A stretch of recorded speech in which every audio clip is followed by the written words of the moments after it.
My name is Jane, and I'm 22 years old.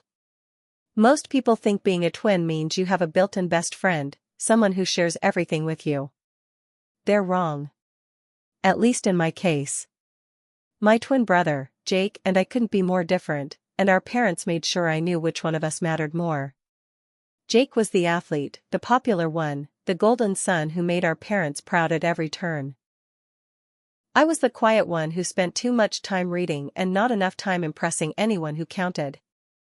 We both graduated college on the same day, May 15th, same ceremony, same campus, same degree in business administration. But according to my family, only one of us was worth celebrating.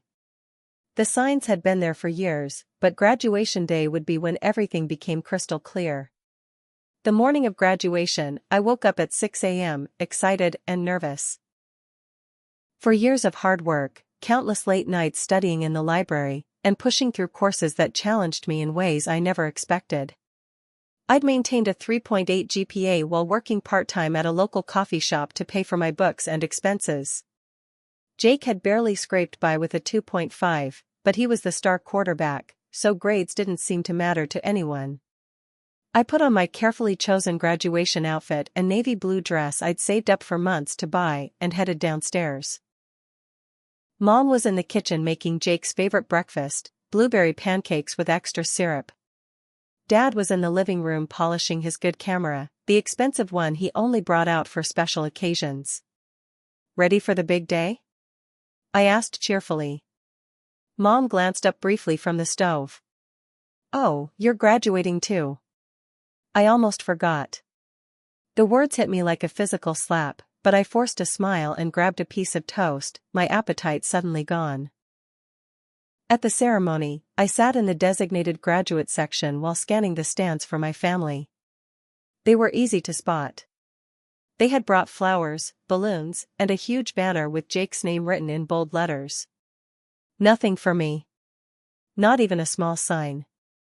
When my name was called Jane Catherine Morrison, I walked across the stage with my heart pounding and looked toward my family section. Mom was checking her phone, probably posting about Jake on social media. Dad was talking to someone next to him, gesturing with his hands about something that clearly wasn't me. Only my grandmother was watching, and she gave me a small wave and a proud smile that made my eyes water.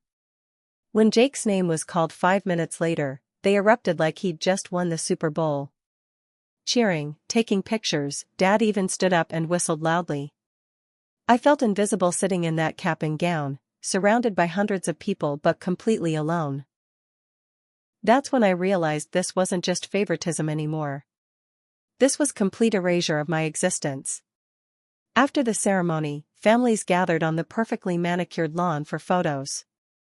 It was a beautiful spring day, warm sunshine filtering through the old oak trees that lined the campus. Jake was immediately surrounded by our parents, aunts, uncles, and cousins. Everyone wanted pictures with the football star, the family success story. I stood nearby, adjusting my cap and holding my diploma, waiting for someone to include me. Finally, my Aunt Carol noticed me standing awkwardly to the side. "Oh Jane, congratulations sweetheart. Come get in a photo." She pulled me toward the group with genuine enthusiasm, but Dad held up his hand like a traffic cop. "We're doing Jake's photos right now. Jane can wait." His tone was dismissive, like I was an impatient child interrupting adult business. I waited for 20 minutes, watching them pose Jake from every angle imaginable. When they finally finished, Dad started packing up the camera equipment. "What about my photos?" I asked, trying to keep my voice steady. Dad sighed heavily, like I was being unreasonable. "We're running late for dinner reservations. Maybe later." There was no later. There never was. The graduation dinner was at Jake's favorite steakhouse downtown. The kind of place with leather booths, dim lighting, and prices that made me wince. Expensive, loud, and completely focused on celebrating his achievements while mine went unmentioned. I rode there alone in my own car while Jake got the passenger seat with Dad, soaking up all the attention and praise during the drive. At dinner, every toast was for Jake. Every story shared was about his football career, his leadership on the team, his bright future ahead. Every question from relatives was about his plans, his goals, his dreams. I might as well have been a server for all the attention I received. When the waiter brought out a custom cake decorated with "Congratulations, Jake" in blue frosting, I finally found my voice. What about me? I graduated today too. The entire table went quiet, forks suspended halfway to mouths. Dad looked at me with obvious irritation, his jaw tightening. We're here for Jake, Jane. This is his day. It's my day too, I said quietly, feeling my cheeks burn. We graduated together. Dad's voice got sharper, cutting through the uncomfortable silence. Jake earned this celebration. You just showed up. That comment stunned everyone into complete silence. Even Jake looked uncomfortable, shifting in his seat and avoiding eye contact with me. My grandmother reached over and squeezed my hand under the table, but she didn't say anything to defend me. The rest of dinner was painfully awkward. I picked at my expensive steak while everyone else laughed and celebrated around me like I wasn't even there.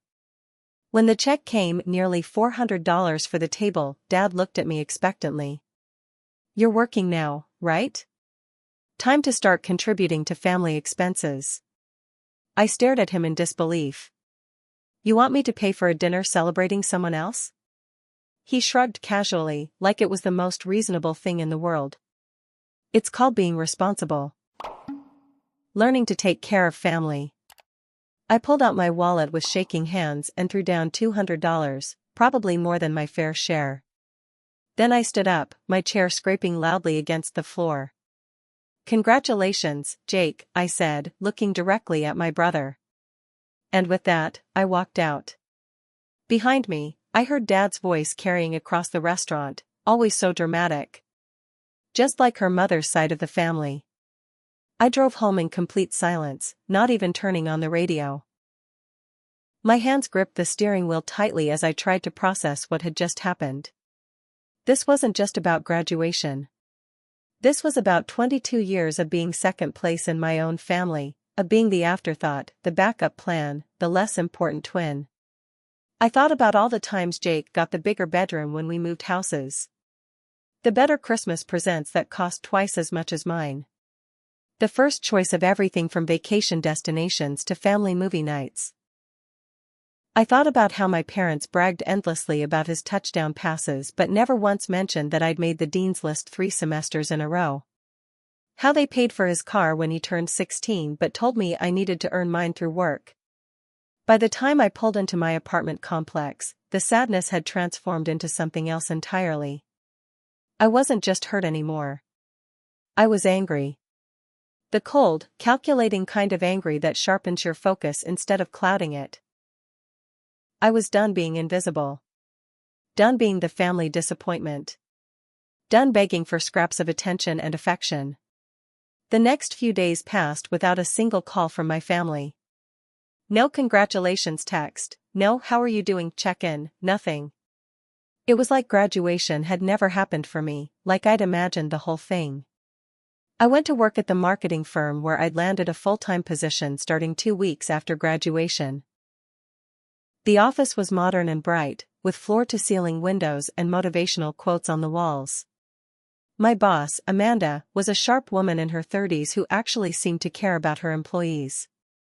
When she asked about my weekend, I hesitated before telling her about graduation. Her face lit up immediately. That's amazing. Congratulations. You must be so proud. She seemed more excited about my achievement than my own parents had been.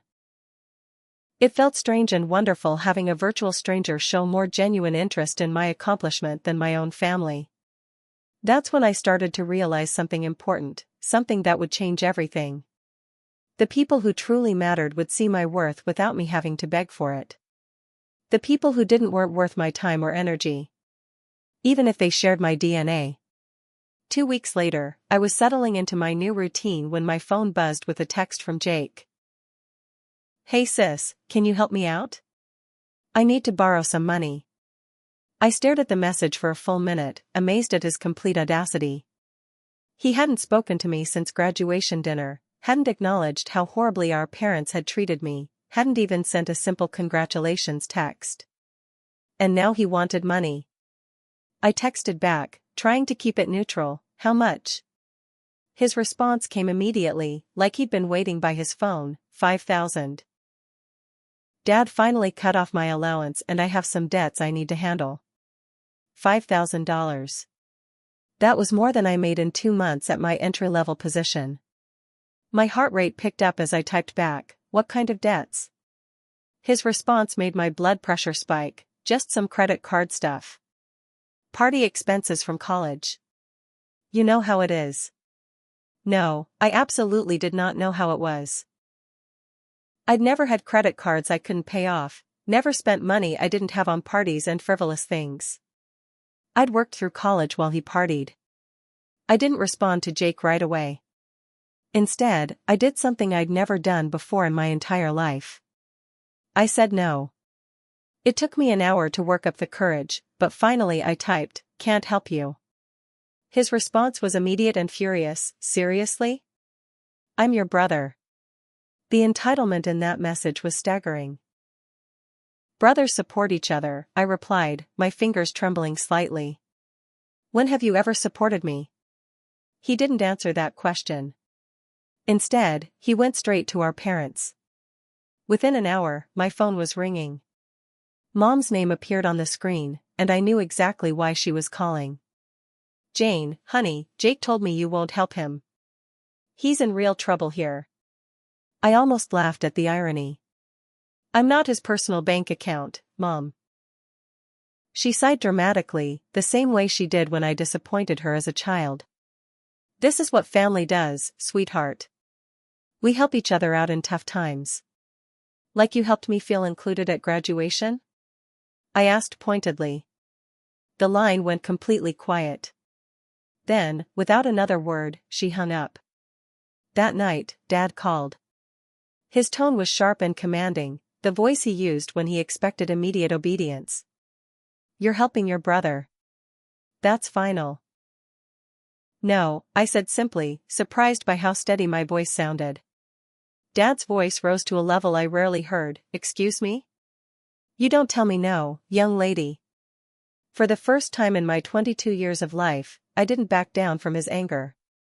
I'm an adult with my own bills and responsibilities. Jake made his choices. Dad was absolutely furious now. "After everything we've done for you, this is how you repay us? By abandoning your brother when he needs you most?" I wanted to laugh at the complete irony of that statement. "What exactly have you done for me, Dad? Besides ignore me for 22 years? The question hung in the air like a challenge. He hung up without another word, the dial tone echoing in my ear. That weekend, I decided to visit my grandmother. She lived in a small house across town, surrounded by the most beautiful garden I'd ever seen. Roses, tulips, and vegetables all growing in perfect harmony. When I arrived, she was kneeling among her tomato plants, wearing her old gardening gloves and a sun hat. "I wondered when you'd come by," she said without looking up, like she'd been expecting me. We sat on her front porch with glasses of sweet tea, the ice clinking softly as we talked. I told her everything. How hurt and invisible I felt at graduation, how my parents expected me to bail Jake out of his financial mess, how the whole family was calling me selfish for refusing. Grandma listened without interrupting, nodding occasionally and making soft sounds. When I finished, she was quiet for a long moment, watching a butterfly land on her flower boxes. Then she said something that changed my perspective entirely. "Your parents love you both, but they've made Jake their project. You were never broken enough to need fixing." It was a kind way of saying what I'd always suspected but never wanted to admit. Grandma stood up slowly and walked into the house, returning with a white envelope from her purse. "This is for you. Graduation present." Inside was a check for $5,000, the exact amount Jake had asked me for. My eyes widened in shock. "Grandma, I can't take this." She waved her hand dismissively, the same gesture she'd made when I was little and tried to refuse her homemade cookies. It's yours, sweetheart. I've been saving it since the day you were born. Both you and Jake are getting the same amount, but his comes with conditions about how he spends it. Yours doesn't. I stared at the check, overwhelmed by emotion. You've been saving this for 22 years? She nodded, her eyes twinkling. I always knew you'd make something special of yourself. Your parents see Jake's potential because it's loud and obvious. But they've never seen that you've already achieved yours. I hugged her tightly, fighting back tears. For the first time in weeks, someone in my family made me feel truly valued and seen. I deposited the check the following Monday morning and decided to use it wisely. Instead of spending it on clothes or a vacation like most people my age might do, I opened a high-yield savings account and started researching investment opportunities. My new job was going better than expected, and I was learning a tremendous amount about digital marketing and social media strategy. During my lunch breaks, I started researching small businesses in our area. I noticed that many of them were struggling to reach customers online, still relying on outdated newspaper ads and word-of-mouth marketing. I saw a real opportunity there.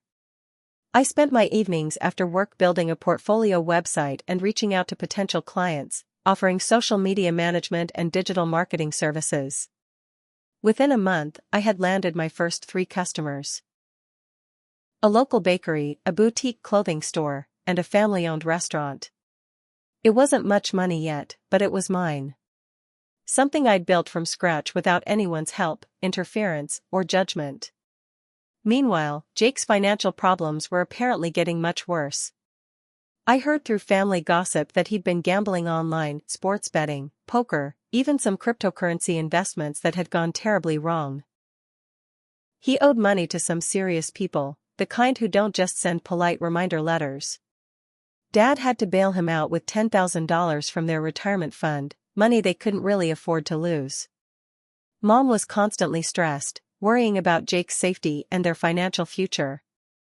They tried multiple times to guilt me into helping, using every manipulation tactic in the book. But I held firm, focusing instead on growing my side business. I was putting every extra dollar into expanding it, hiring a freelance graphic designer, and starting to offer more comprehensive marketing packages. By the end of my first year out of college, something incredible had happened. I was making more money from my side business than from my day job at the marketing firm. I gave my 2 weeks' notice and went full-time with my own company. The freedom was intoxicating. Success felt different than I'd ever imagined it would. This wasn't just about making money, though the financial independence was wonderful. I was building something meaningful, something that mattered. My clients were small business owners who genuinely appreciated my work and treated me with respect and professionalism. They saw value in what I offered and were happy to pay for it. I moved into a much better apartment in a safer neighborhood, complete with a home office space and room for the life I was building. I bought a reliable car. Not flashy, but dependable and fully paid for.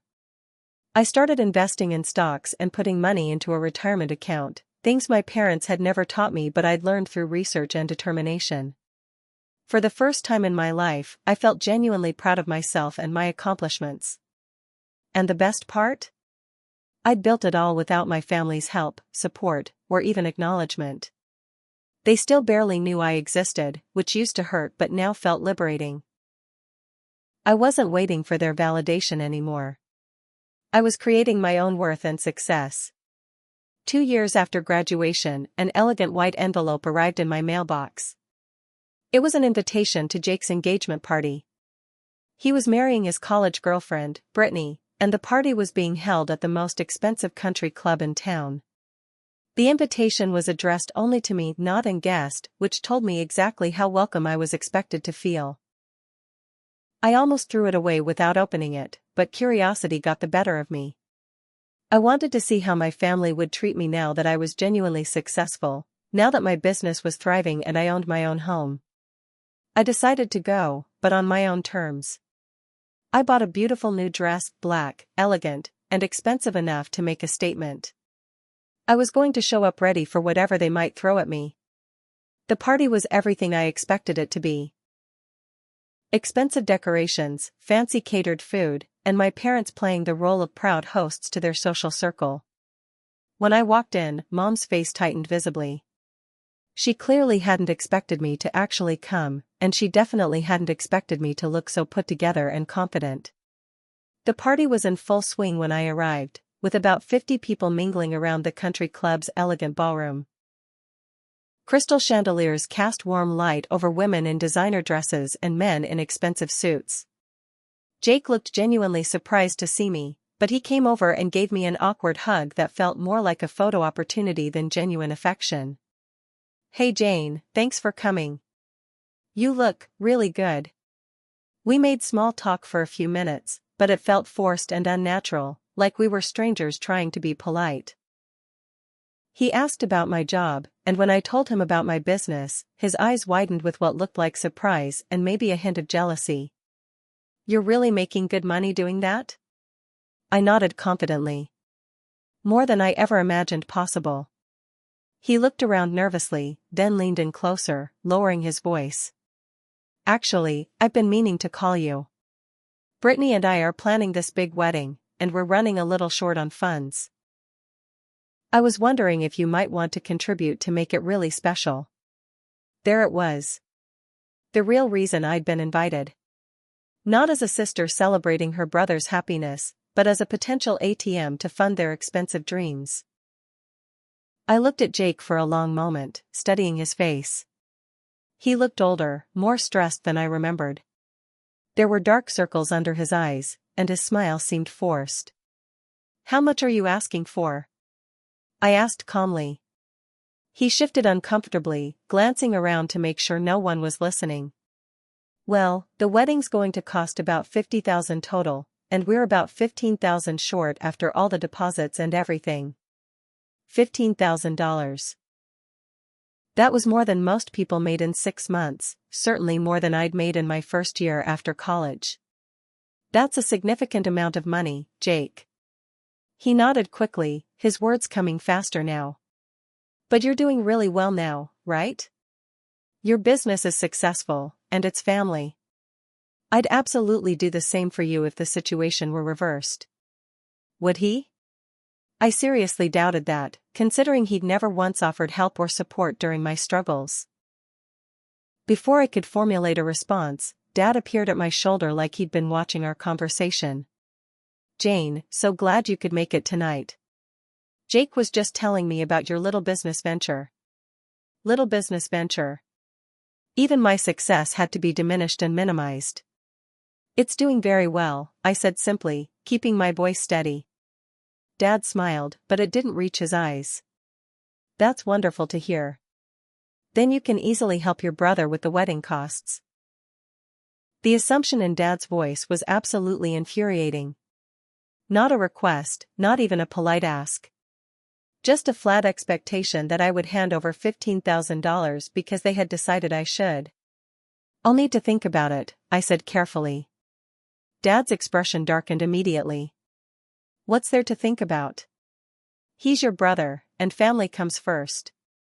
The conversation was starting to attract attention from other guests nearby. I could see people turning their heads, trying to listen without being obvious about it. Mom hurried over, looking nervous and trying to assess the situation. "Is everything okay here?" she asked, though her tone suggested she already knew it wasn't. "Jane is being a bit difficult about helping with the wedding expenses," Dad announced loudly enough for several nearby couples to hear clearly. I felt the familiar heat of embarrassment rising in my cheeks, the same feeling I'd had as a child when they corrected me in public. They were doing it again, making me the problem, the difficult one, the source of family drama in front of an audience. But this time was different. This time, I wasn't going to take it quietly. This time, I had the power to fight back. I took a deep breath and looked around at the curious faces watching our family drama unfold like it was dinner theater. Some of these people I recognized from graduation day 2 years ago, the same ones who had ignored me then while celebrating Jake. "You know what, Dad? You're absolutely right. Let me help." His face immediately brightened with satisfaction and relief. "That's more like it. I knew you'd do the right thing. I pulled out my phone and opened my banking app, making sure several people could see what I was doing. I'm making a transfer right now. Jake looked visibly relieved, and Mom smiled for the first time since I'd arrived. I tapped several buttons deliberately, then turned the screen so they could all see it clearly. There. I just transferred $15,000. Dad nodded approvingly, probably already planning how to take credit for my generosity. Good girl. Family first, always. Then I smiled sweetly and added, I transferred it to myself. Into my investment account for my retirement fund. The confusion on their faces was absolutely priceless. What? Mom asked, her voice rising slightly. You heard Dad clearly. I should help family. So I'm helping myself build a better, more secure future. The silence that followed was absolutely deafening. You could have heard a pin drop in that elegant ballroom. Dad's face turned deep red with anger and embarrassment. You think you're being clever here? I think I'm finally being smart, I replied calmly, my voice carrying clearly in the quiet room. I'm done being treated like a backup plan. Done being ignored and dismissed until you need money. Done pretending this is a real, functional family. I looked around at the watching crowd, making eye contact with several people. For those of you who don't know the full story, I'm Jake's twin sister. We graduated from college on the exact same day 2 years ago. My parents threw him a celebration party and took hundreds of photos. They told me I didn't belong at the family dinner because I had just shown up. Murmurs rippled through the crowd like a wave. Some people looked genuinely shocked, others uncomfortable but fascinated. Now they want me to pay $15,000 for his wedding. But they've never once asked how I'm doing, never celebrated any of my achievements, never acknowledged my success. The crowd was completely engaged now, hanging on every word like I was giving a dramatic monologue. Jake tried desperately to interrupt and do damage control. Jane, please, come on, don't do this here. This isn't the place. But I wasn't finished. I had 22 years of silence to make up for. I started my own digital marketing business 2 years ago. It's been featured in 3 different local magazines and has 12 full-time employees now. I bought my own house last month. A 3-bedroom place with a home office and a garden. I pulled out my phone again and showed a photo of my beautiful new home. I did all of this without their help, support, or even basic acknowledgement. But somehow they think I owe them money because we happen to share DNA. Dad stepped forward, his voice threatening and low. You're embarrassing this entire family right now. I actually laughed out loud. I'm embarrassing the family? You ignored your own daughter's college graduation, demanded she pay for a dinner celebrating someone else, and now you want her to fund a wedding she won't even be included in the wedding party for. The crowd was fully engaged now, and I could see people discreetly recording with their phones. This was going to be talked about for months. Mom tried her best at damage control, her voice shaking slightly. Jane, you're being overly dramatic here. We love both of you equally. Do you really? I asked, my voice cutting through the ballroom. When's my birthday, Mom? She blinked rapidly, clearly caught completely off guard by the simple question. What kind of question is that to ask? A very simple one that any mother should be able to answer instantly. When is my birthday? She looked desperately to Dad for help, but he was equally speechless and flustered. It's the same day as Jake's, she finally stammered. We're twins. That's right. And when was the last time you called me just to talk? When did you last visit my apartment or my new house? When did you ask about my business or show any interest in my life? Complete silence filled the room. I'll save you the trouble of trying to remember. The answer is never. Not once. I looked around at the crowd one final time, making sure my words reached everyone in that ballroom. I hope you all understand now why I won't be contributing to this wedding. Or attending it. I picked up my purse and headed toward the exit, feeling lighter and more free with each step I took. As I reached my car in the parking lot, I heard quick footsteps behind me on the gravel. It was my grandmother, moving as fast as her 80-year-old legs would carry her. "Jane, sweetheart, wait." I stopped and turned around. She was slightly out of breath but smiling more proudly than I'd ever seen. That was the bravest, most honest thing I've ever witnessed in my entire life. She hugged me tightly, and I could feel her trembling slightly with emotion. "I'm so incredibly proud of you for finally standing up for yourself the way you deserve." We talked for several more minutes in the quiet parking lot, and she promised to stay in close touch regardless of what the rest of the family decided to do. I drove home that night feeling something I'd never experienced before in my entire life: complete freedom from their approval and judgment. 6 months later, Jake and Brittany had a small courthouse wedding they could actually afford on their own. My parents stopped calling altogether, which was honestly a relief. My business continued to grow and thrive, and I started dating someone wonderful who appreciated me for exactly who I was, not who they thought I should become. Sometimes the very best revenge isn't about destroying the people who hurt you. Sometimes it's about building such a successful, fulfilling, happy life that their opinions become completely irrelevant.